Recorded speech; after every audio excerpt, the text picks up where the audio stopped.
अस्सलाम वालेकुम everyone. Physics की जो न्यू बुक है सेकंड ईयर की, इस वीडियो में मैं आप लोगों को क्वेश्चन आंसर्स की मार्किंग करवाऊँगी फर्स्ट चैप्टर की। तो हम स्टार्ट करेंगे। ज़्यादातर क्वेश्चंस जो हैं वो आपको अपनी बुक में ही मिल जाएंगे। मॉलिक्यूलर थ्योरी ऑफ गैसेस हमारे पास है यूनिट 15। इसमें जो शॉर्ट क्वेश्चन आंसर्स हैं और लॉन्ग हैं उनकी मार्किंग कर लेते हैं। ये सेल्फ असेसमेंट क्वेश्चन हैं, पहले इनके देख लें। What are the conditions, temperature, pressure at which the triple point of water occurs? अब ये ट्रिपल पॉइंट के दो क्वेश्चन दिए हुए हैं। सबसे पहले समझ लें कि ट्रिपल पॉइंट कहते किसे हैं। ट्रिपल पॉइंट की अगर हम बात करें तो एक ऐसा पॉइंट होता है जहाँ पर फॉर एग्जांपल अगर हम एग्जांपल ले रहे हैं वाटर की और वाटर के ट्रिपल पॉइंट की बात कर रहे हैं, तो वाटर के ट्रिपल पॉइंट मतलब एक ऐसी स्टेट, एक ऐसा हम उसको कंडीशन प्रोवाइड करेंगे जिस कंडीशन के अंदर रहते वाटर जो है वो अपने तीन फेसेस के अंदर हमें नज़र आएगा। एट द सेम टाइम वो हमें वेपर भी मिलेगा, एट द सेम टाइम हमें लिक्विड स्टेट में भी मिलेगा और एट द सेम टाइम वो हमें सॉलिड में भी मिलेगा। मार्किंग आप देख लें, आपने यहाँ से लिखनी है ट्रिपल पॉइंट को सबसे पहले देखना है। उसके बाद these conditions are used to define Kelvin temperature, यानी कि उसका टेम्परेचर कितना रखना है और उसका प्रेशर कितना रखना है वो यहाँ पर मेंशन है। केल्विन में रखना है उसे और सेल्सियस में देंगे तो कितना देंगे, और प्रेशर हमारे पास जो है वो 4.58 mm ऑफ मर्करी या फिर 611.73 पास्कल्स।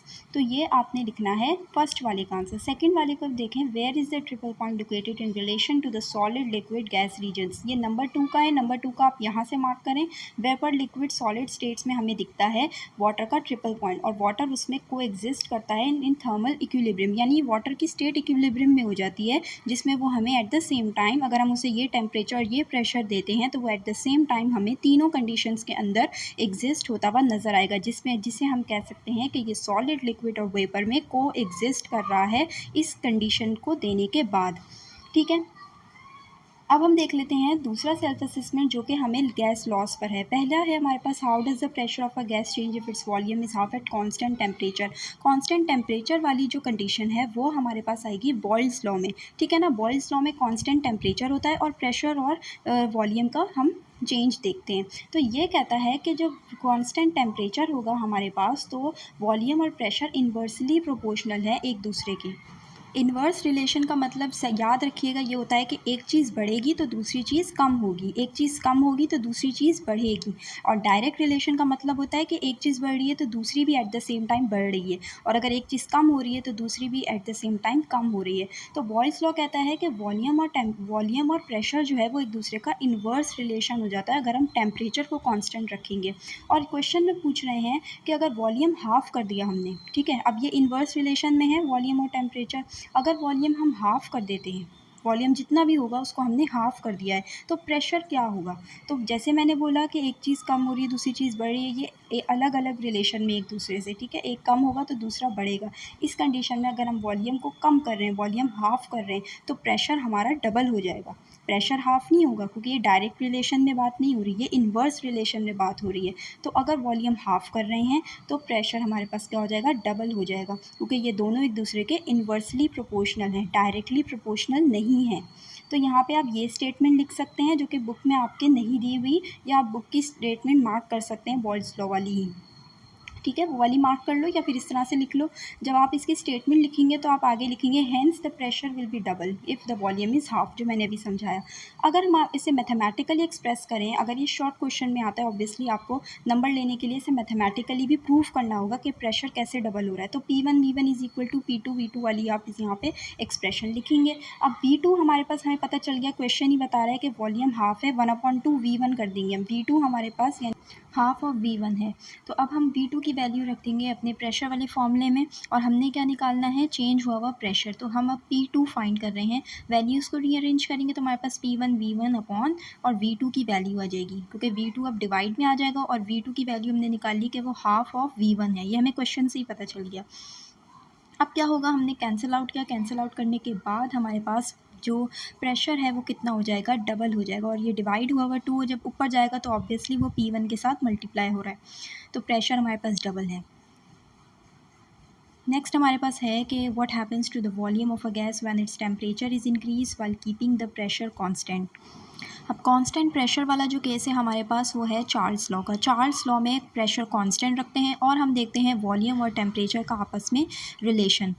और चार्ल्स लॉ के अकॉर्डिंगली याद रखें इन दोनों का रिलेशन आपस में डायरेक्टली प्रोपोर्शनल है, यानी टेम्परेचर इंक्रीज़ होगा तो प्रेशर भी यानी अगर टेम्परेचर इंक्रीज़ होगा तो वॉल्यूम इंक्रीज़ होगा, टेम्परेचर डिक्रीज़ करेंगे तो उस कंटेनर का में जो गैसेज हैं उनका वॉल्यूम भी डिक्रीज़ होगा।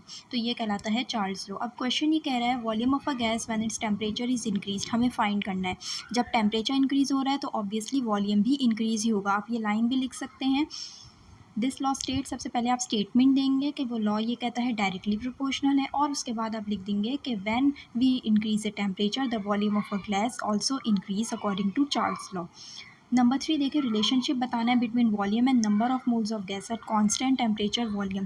जब टेम्परेचर और प्रेशर दोनों कांस्टेंट हो, ऐसी कंडीशन हमारे पास आती है एवोगैड्रोस लॉ के अंदर, जिसमें हम रिलेशन देखते हैं वॉल्यूम का और हम देखते हैं नंबर ऑफ मोल्स का। तो ये कहता है कि equal volume of all gases contain same number of molecules at the same temperature and pressure. Number of molecules जो हैं वो सेम रहेंगे अगर हमारे पास वॉल्यूम सेम है, तो ये भी डायरेक्टली प्रोपोर्शनल हुआ। Describe the motion of molecules in a gas according to kinetic molecular theory. Kinetic molecular theory के पोस्टुलेट्स आपको मिल जाएंगे पेज नंबर 8 पर। स्टार्टिंग के जो पोस्टुलेट्स हैं हमारे पास, उनका मोशन ऑफ या मूवमेंट ऑफ गैस मॉलिक्यूल से कोई रब्ता नहीं है। हमारे पास आ जाएंगे 4, 5 एंड 6 पोस्टुलेट, जो कि हमें बताते हैं movement of motions of molecules according to kinetic molecular theory. आप आएंगे नंबर 4 से लेकर नंबर 5 तक, आप इसे मार्क करेंगे और ये मैं समझा देती हूँ शॉर्ट में कि ये क्या है। थ्योरी हमें ये कहती है कि गैस के जो मॉलिक्यूल्स हैं वो आपस में कोलाइड करते हैं, एक दूसरे से भी कोलाइड कर सकते हैं, वॉल से भी कोलाइड कर सकते हैं, जिस कंटेनर के अंदर वो पैक है उस कंटेनर की वॉल से, और वो उनकी स्पीड जो है वो वेरी करती है। ठीक है, कोई मॉलिक्यूल स्पीडली भी मूव कर सकता है, किसी मॉलिक्यूल की स्पीड जो है वो दूसरे से चेंज हो सकती है। वो डिपेंड करता है कोलिजन के ऊपर, एक्सटर्नल फोर्स के ऊपर, और अगर मॉलिक्यूल पे एक्सटर्नल फोर्स अप्लाई नहीं होती तो वो फ्रीली मूव करते हैं in a straight line until and unless collision ना हो। What is the relationship between temperature and molecular motion in a gas? Relationship between kinetic energy and temperature पे आप आ जाएंगे। टेम्परेचर और काइनेटिक एनर्जी का relation हम सिंपली ड्राइव करते हैं अपने प्रेशर वाली इक्वेशन के फॉर्मूले से, जिसमें है P = 1/3 raw V² average. Marking आप ऐसी करेंगे जैसे मैंने दिखाया हुआ है यहाँ पे, मैं शॉर्ट करके आप लोग को मार्क करवा रही हूँ क्वेश्चन, तो आप लोग ऐसे ही लिखेंगे, और जो चीज़ कट करवाई है वो अननेसेसरी है, उसे लिखना नहीं है। सिंपली जो रॉ है हमारे पास मींस डेंसिटी है, वो MnV हमारे पास उसका फॉर्मूला ओपन हो जाएगा, वो वहाँ पे पुट करेंगे हम। NV जो है number of moles per unit volume, और उसे हम रिप्रेजेंट कर सकते हैं number of moles divided by volume से, तो उसकी जगह हम वो पुट कर देंगे। तो आपको स्टेप बाय स्टेप चीज़ें लिखी हुई भी नज़र आ रही होंगी, तो आप वहाँ से भी देख के समझ सकते हैं। शॉर्ट में मैं जितना समझा सकती हूँ उतना समझाऊँगी। ऑब्वियसली डेरिवेशंस हैं तो डिटेल वीडियोज़ पे बनना ज़रूरी है, तो वो इंशाल्लाह जब बनाऊँगी तो तब आप लोग देखिएगा। फिर हम कंपेयर करेंगे PV = nRT हमारे पास जनरल गैस इक्वेशन वाली फॉर्मूले से। तो जब इन दोनों को कंपेयर किया जाएगा फिर हम सब्सटीट्यूट कर देंगे 3/2 बोथ साइड्स पे, तो इस तरह की इक्वेशन बन जाएगी। नेक्स्ट फिर हम देखेंगे कि हमारे पास जो है वो N = N/NA है, ठीक है, जो अवोगाड्रोस नंबर से हमें मिला है। तो वो अगर हम दोनों तरफ देखें तो अब N और N, कैपिटल N एक दूसरे से कैंसिल होंगे, और हमारे पास R जो है वो NA के ऊपर आ जाएगा, जो कि हमारे पास बराबर होता है बोल्ट्जमैन कांस्टेंट के। फिर आप अगर इसे सारा कुछ अरेंज करते जाएंगे तो आपके पास काइनेटिक एनर्जी आ जाएगी 3/2 K जो कांस्टेंट है हमारे पास, एंड T टेम्परेचर, यानी कि काइनेटिक एनर्जी डायरेक्टली प्रोपोर्शनल आ रही है टेम्परेचर के। अगर एक चीज़ एक दूसरे के इक्वल होती है मीन्स कि अगर वो बढ़ेगी तो वो भी इंक्रीज़ होगा, अगर वो डिक्रीज़ हो रही है तो वो चीज़ भी डिक्रीज़ होगी। इसका मतलब काइनेटिक एनर्जी डायरेक्टली रिलेट करती है टेम्परेचर के। How does the kinetic theory account for the following observe facts. अब एक तो हमने काइनेटिक थ्योरी से समझाना है गैस एक्सर्ट्स प्रेशर, और एक हमने समझाना है pressure of a gas depends upon its temperature. सबसे पहले ए को देख लें। ए की मैंने मार्किंग आपको करा दी है कि जो गैस है वो किस तरह से एक्सर्ट करती है प्रेशर, तो उस कंटेनर के ऊपर। और जो बी है हमारे पास टेम्परेचर वाला केस, वो आपने यहाँ से मार्क करना है, जो आपकी समरी दी हुई है ना वहाँ से आपने इसे मार्क करना है।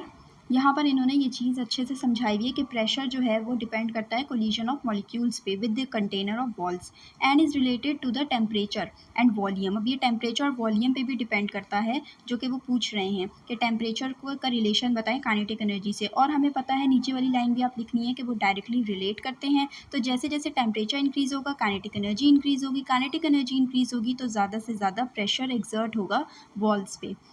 What is temperature. या अच्छा, ये लॉन्ग क्वेश्चंस आ गए हैं, इसमें हमने स्केल्स ऑफ टेम्परेचर को डिटेल में एक्सप्लेन करना है। सबसे पहले आपकी टेम्परेचर की हेडिंग आएगी, आप उसे अंडरलाइन करते जाएं। अब डिटेल है तो ज़्यादा हेडिंग्स आपने इसमें डालनी है, तो मैं आपको एक एक करके बताऊंगी कैसे हेडिंग्स डालनी है और कितना कितना मटीरियल आपने इसमें डालना है। टेम्परेचर की डेफिनेशन लिखने के बाद, ऐसा यूनिट लिखने के बाद आपने आ जाना है स्केल्स ऑफ टेम्परेचर पे, और तीनों को आपने एक लाइन में लिखना है। नेक्स्ट हमारे पास नेक्स्ट पेज पे आपको हेडिंग वाइज मिल जाएंगी तीनों स्केल्स की डिटेल एक्सप्लेनेशन।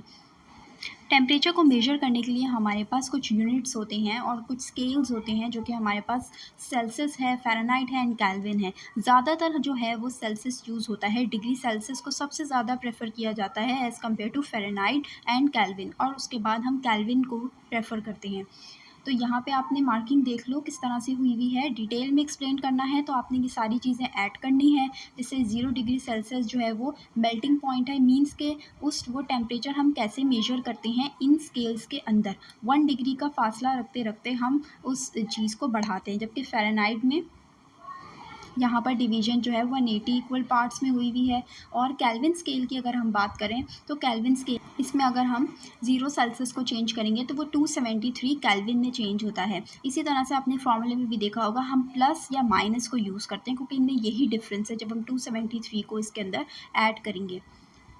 यहाँ पे अब डिटेल एक्सप्लेनेशन देने के लिए आपने ये लाजमी लिखना है इनका रिलेशन। सबसे पहले आपने हेडिंग डाल के उनकी डेफिनेशन या फिर उनकी डिविजन्स को लिखा है, उसके बाद आप लिखेंगे अगर हम एम्पेरिकल फार्मूला इनका कैलकुलेट करें तीनों को एक दूसरे के साथ कंपेयर करने के बाद तो क्या बनेगा। वी अराइव द रिलेशन, जो कि यहाँ पे है।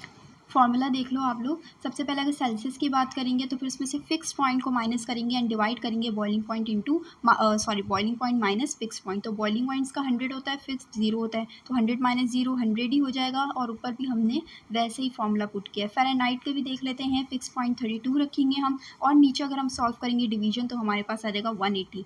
इसी तरह से आपने कंपेयर करके हमारे पास फॉर्मूला ड्राइव हो जाता है, जिसके थ्रू हम न्यूमेरिकल्स भी सॉल्व करते हैं। नंबर 2 देख लें, हमने Boyle's law, Charles law and Avogadro's law को डिस्क्राइब करना है। डिटेल में आएगा तो आपने इस तरह से मार्किंग करनी है। सबसे पहले आपने स्टेटमेंट लिखनी है, जो कि मैंने मार्क करवा दी है। मैथमेटिकल एक्सप्रेशन देखना है। ये चीज़ें मैं अभी थोड़ा सा एक्सप्लेन कर चुकी हूँ आप लोग कि चार्ल्स लॉ के अंदर प्रेशर कांस्टेंट रखते हैं और वॉल्यूम और टेम्परेचर एक दूसरे के डायरेक्टली रिलेट करता है, वही चीज़ वहाँ पे लिखी हुई है। एवोगाड्रोस लॉ की आपने हेडिंग लिखनी है। उसके बाद यहाँ पे इंट्रोडक्शन की हेडिंग डाल दीजिएगा, एवोगाड्रोस लॉ तक मार्क करें। उसके बाद स्टेटमेंट की हेडिंग दीजिएगा जिसमें आप ये लॉ स्टेट करेंगे। ठीक है, volume of a gas directly proportional to number of moles, ये भी हम पढ़ चुके हैं कि वॉल्यूम और नंबर ऑफ मोल्स जो है वो एक दूसरे के डायरेक्टली रिलेट करते हैं अकॉर्डिंग टू एवोगाड्रोस लॉ। और उसकी मैथमेटिकल एक्सप्रेशन भी मार्क कर लें। उसके बाद बॉयल्स लॉ में आ जाएं। बॉयल्स लॉ में मैंने बताया था टेम्परेचर मीन्स कांस्टेंट होता है। ठीक है, टेम्परेचर कांस्टेंट रखते हैं और हम डिफरेंस देखते हैं प्रेशर और वॉल्यूम का, और वो इन्वर्स रिलेशन है। याद रखिएगा, बॉयल्स लॉ में प्रेशर एंड वॉल्यूम का इन्वर्स रिलेशन है। प्रेशर बढ़ाएंगे तो वॉल्यूम कम होगा और प्रेशर अगर हम कम कर देंगे तो वॉल्यूम बढ़ जाएगा। या आप नॉर्मली भी इसे इमेजिन कर सकते हैं, ऑब्जर्व कर सकते हैं कि प्रेशर अगर हम ज़्यादा दे रहे हैं कंटेनर के अंदर तो ऑब्वियसली जो मॉलिक्यूल्स हैं वो एक जगह कंप्रेस हो जाएंगे और उनका वॉल्यूम कम हो जाएगा। और अगर हम प्रेशर हटा लेते हैं तो वो फ्रीली मूव कर पाएंगे और वो वॉल्यूम उनका बढ़ जाएगा। फिर हमारे पास है जनरल गैस लॉ।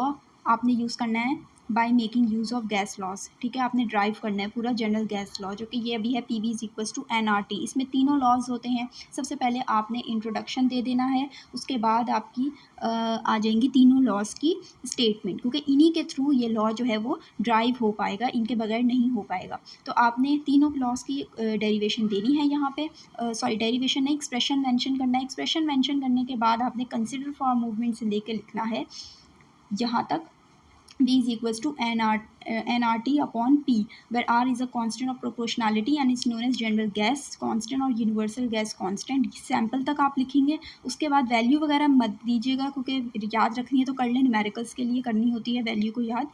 लेकिन इसमें ना भी लिखें तो ठीक है, कोई बात नहीं, बस आपने एक्सप्रेशन को एक्सप्लेन करना होता है। Describe the molecular movement causes pressure exerted by gas, drive pressure equation. Pressure equation जो है बहुत बड़ी इक्वेशन है। ठीक है, ये मैं शॉर्ट में ही आप लोगों को बता दूंगी, जैसे मैंने मार्किंग करवाई है यहाँ वैसे वैसे आप मार्क करते जाएं। ये हम ड्राइव करते हैं चेक करने के लिए कि एक कंटेनर के अंदर अगर बहुत सारे मॉलिक्यूल्स हैं तो उनमें जो मॉलिक्यूल्स हैं वो कैसा कैसा प्रेशर जो है वो एक्सर्ट कर रहे हैं, और उनकी जो एक्स एक्सिस पे, वाई एक्सिस पे और जेड एक्सिस पे जो है मूवमेंट को मेजर करते हैं। और इस तरह से आप इसकी मार्किंग देखते जाएं। जो चीज़ मैं कटवा रही हूँ आप लोगों ने वो काटनी है, कोई वो अननेसेसरी है, ज़्यादा बड़ी भी नहीं हो जाएगी, आप लोग इस तरह से याद करने में भी मुश्किल होगी। और एक डेरिवेशंस को समझ लें, उसके बाद आप अपने ओन वर्ड्स में भी लिख सकते हैं, बस आपके स्टेप्स क्लियर होने चाहिए।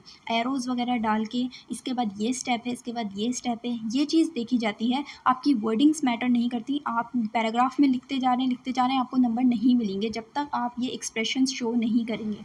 यहाँ पर देखिए लिखा हुआ है फोर्स जो है वो मॉलिक्यूल्स की इस तरह से होती है कि अगर सारे मॉलिक्यूल्स की फोर्स को हम प्लस कर लें तो F1 + F2 + F3 हो जाएगा। फोर्स का फॉर्मूला हम सब में रखेंगे, उसके बाद प्रेशर के फॉर्मूले में रखेंगे F/A, तो F की वैल्यू आ जाएगी और डिवाइडेड बाय हमारे पास A आ जाएगा। और एरिया क्या है हमारे पास, लेंथ है यहाँ पे।